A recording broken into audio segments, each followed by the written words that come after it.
Bienvenidos a Doctor Contigo, ¿cómo les va? Estamos aquí para abordar unos temas muy interesantes el día de hoy. Uno es la ruptura de la fuente prematura, también hablaremos sobre la alergia a la proteína de la leche y finalmente platicaríamos de cómo eliminar las lonjitas del cuerpo después de estas vacaciones y que la pandemia que a muchos nos ha tenido que engordar en estos meses. Bueno, ¿qué les parece si empezamos? La primera pregunta, Sofi, nos la mandan diciéndonos que tienen 34 semanas de embarazo y una ruptura de la fuente. Que si esto es peligroso, ¿qué implica y por qué pasa? Ok, bueno, pues la ruptura prematura de membranas es, como bien lo conocen, romperse la fuente antes del término, que es antes de las 37 semanas. Entonces, el riesgo que tiene esta paciente al tener una ruptura a las 34 semanas es un riesgo altísimo de tener un parto pretérmino, ¿ok? Es decir, tener un bebé con menos semanas. ¿Esto qué lo causa? Hay muchísimos factores, pero uno de los factores más importantes es una infección.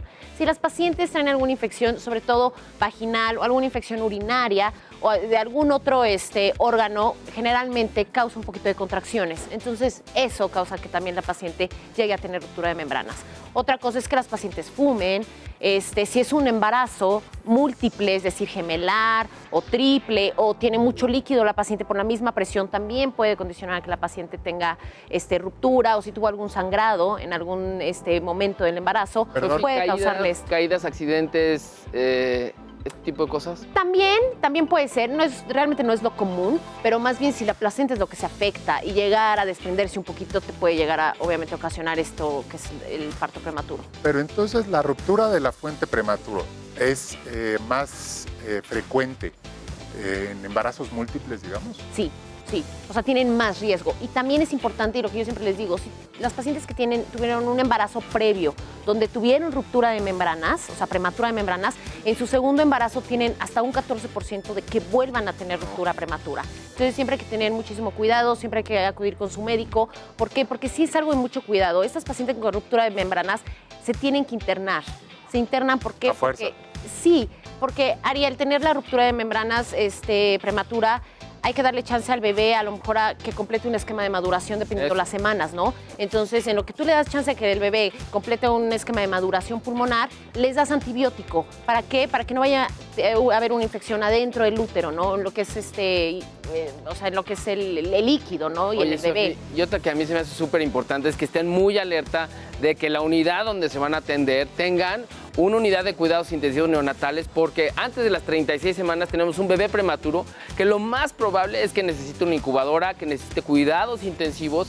Tenemos ya la capacidad en muchas unidades en todo el país de ayudar a bebés a sobrevivir desde las 26, 27 semanas, pero sí tienen que estar en el lugar correcto, tratar de evitar que sean un lugar donde no haya que tengamos que trasladar después a los bebés prematuros. Es un riesgo muy necesario. Exacto, como dices, siempre tener en cuenta donde hay una terapia neonatal, donde hay un neonatólogo, ¿no? Porque aparte de que el bebé va a ser pretérmino, o sea, va a ser prematuro, también tiene un riesgo de tener una infección, ¿no? Por la misma ruptura de fuente. Entonces, es bien importante tratarse a tiempo, avisarle a su médico, ir al hospital y para que ahí se pueda monitorizar en todos los sentidos, ¿no? Oye, y por ejemplo, me imagino que es distinto que si tengas ruptura de la fuente o ruptura de membranas si tienes 28 semanas a que si tienes 34. En este caso, la paciente que nos escribe, que es su hermana, la paciente, no tiene un riesgo tan alto.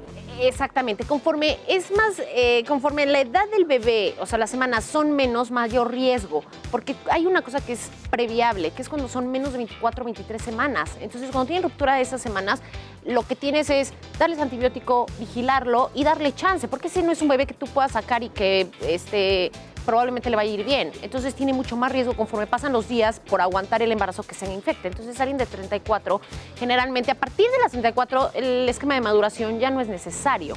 Entonces lo que tienes que hacer es igual darle antibiótico, monitorizarla, ver si te puede dar una semana más pues adentro de la mamá y sacarlo. Entonces tienen menos riesgo de infectarse y tienen pues mayor éxito, ¿no? O sea, siempre recordar que la mejor incubadora sigue siendo la mamá. Siempre. ¿No? Y a donde quiera que la lleves. Entonces, siempre lo que intentamos es intentar que el bebé siga lo mejor y obviamente mientras esté sano adentro de la mamá. Perfecto.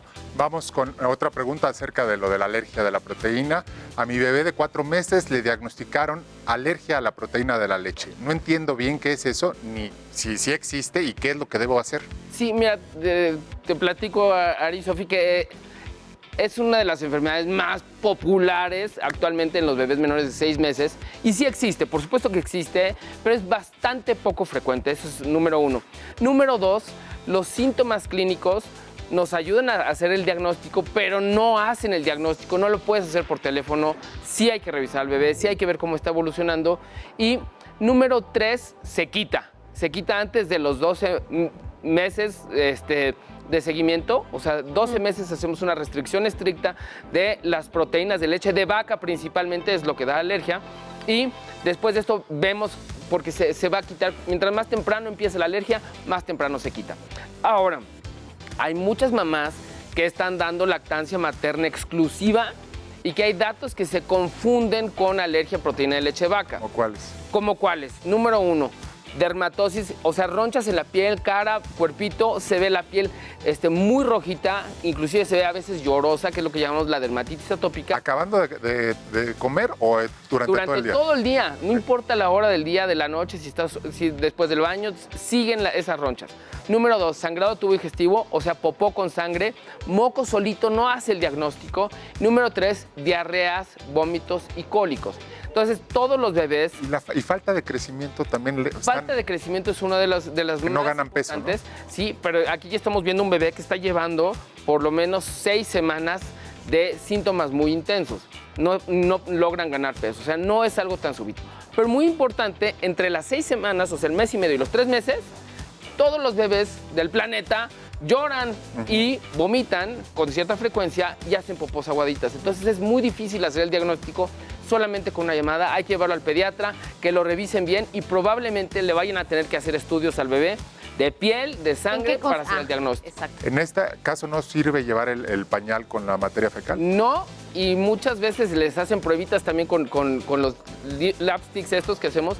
Tampoco eso me ayuda para el diagnóstico. Oye, yo tengo una pregunta. Si el bebé llegara a tener una reacción de anafilaxia, ¿hay algún tratamiento que se pueda dar de emergencia en la o casa, algo? Muy buena pregunta, porque la anafilaxia asociada a leche de vaca es prácticamente inexistente. Ok. Muy buena pregunta. No pone en riesgo la vida. ¿Qué es la anafilaxia La rápidamente? anafilaxia es cuando se pone en riesgo la vida por una reacción alérgica tan intensa que no pueden respirar los bebés, que no, su corazón no alcanza a latir suficientemente rápido. Y esto ocurre con algunas otras cosas, a veces fármacos, a veces Pero tóxicos, no con la proteína. pero no no es lo con proteína común. de leche de vaca, y es sumamente infrecuente. Perfecto. A ver, ahora vamos a otra pregunta. Aquí dice, con la pandemia y los alimentos decembrinos me salió una lonjita en la parte lateral de la cintura que no puedo bajar y me choca. Se puede quitar y si vuelve a salir. Bueno, pues yo creo que todos estamos fui en yo, ese caso. Sí, ahí firma el doctor Villalpando. Fíjense que, bueno, pues en esta temporada y más con los cambios que ha producido la pandemia en los hábitos, tanto de ejercicio como de alimentación, tenemos muchos pacientes que nos dicen, oye, es que subí de peso, pero además me cambió la distribución de la grasa. Entonces, me aparecen lonjitas donde yo antes no tenía. Y bueno, pues sí hay tratamientos diferentes. Estamos, para la gente que no quiere o no puede operarse, hay opciones no quirúrgicas, como hay muchísimas, pero por ejemplo hay una que es la congelación de la grasa con una máquina que te hace succión y congela ese pedacito de lonja durante 1 hora y produce que disminuya el número de células grasas. Tenemos por ahí un videíto con un ejemplo en donde, ahí está, estamos viendo cómo se marca dónde está la lonjita del muslo y vamos a aplicar esta máquina para que se pueda permanecer ahí durante 1 hora. Es un poquito doloroso el pellizco, pero después de 1 hora la verdad es que ya no tiene ningún problema. Queda ahí un moretón, nada más. Eso es lo que queda durante unos 3 o 4 días y esto baja. No engañar a la gente diciéndole que es como una liposucción sin bisturí. No vas a obtener nunca el mismo resultado que si te operas, pero es de mucha utilidad sobre todo para aquellos que no se pueden operar porque están trabajando, que no quieren traer faja, que les da miedo, que no quieren traer drenajes durante 1 semana, que es lo habitual durante una liposucción. Y ya cuando pasamos a la parte, al terreno quirúrgico, vemos ahí algunos casos que les traje para que puedan ver cómo sí se quita la lonjita y no vuelve a salir. Allí, ¿esta sí puede volver a salir después de la de crioterapia? Se supone que no, pero a muchos pacientes lo que les decimos es tienes que mantener tu peso, porque regresan a decir, oye, me volvió a salir, pero pesan 6, 8 kilos más. O a ver si tenemos por ahí las fotos de los pacientes que hemos hecho algunos trabajos de liposucción en los que efectivamente en el quirófano, mira, ahí podemos ver en esta espalda, traje varias de espalda, justamente para enseñarles cómo esta zona es la que con más frecuencia tratamos y se puede ver el resultado con mucha claridad. Es importante decirle a la gente, chequen bien qué es lo que se van a hacer, que no les inyecten sustancias desconocidas, porque está muy de moda agarrar y decir, vamos a inyectar la cintura. Ahí tenemos otro que es un hombre, mira, y el resultado pues, es bastante notable, ahí tiene todavía algunos moretones, pero este paciente no va a volver a tener grasita. Mira qué bien se ve ahí en la parte de adelante.